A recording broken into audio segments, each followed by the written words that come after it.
সেই প্রাসাদে বাস করত বনপরীরা। বনপরীরা তাকে দেখে খুবই খুশি হলো। কেউ তার জামা ধরে টানে, কেউ তার চুলের ফিতা ধরে টানে। এতে সে খুবই বিরক্ত হলো। সে চিৎকার করে বলল, বন্ধ করো তোমাদের এই খেলা।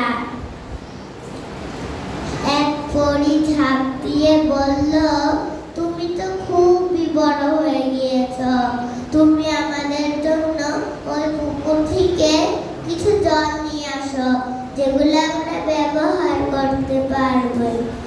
লিজা তাদের কথায় খুবই ভয় পেয়ে গেল। সে ভয়ে জড়সড় হয়ে এক কোনায় দাঁড়িয়ে রইল। এক ছোট্ট পরী টিনা দেখল লিজা ভয়ে জড়সড় হয়ে দাঁড়িয়ে আছে। ছোট্ট পরী টিনা লিজাকে বলল, তুমি ভয় পেও না, তুমি এই জাদুর বাতিটি নাও, এ তোমাকে পথ দেখিয়ে দিবে। সে জাদুর বাতিটি নিয়ে বাড়ির দিকে রওনা দিল।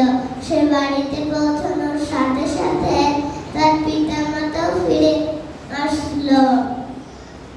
সে তার পিতামাতাকে জড়িয়ে ধরে বলল, আমি তোমাদের অনেক ভালোবাসি, আমি তোমাদের কথা আর কখনো অমান্য করবো না।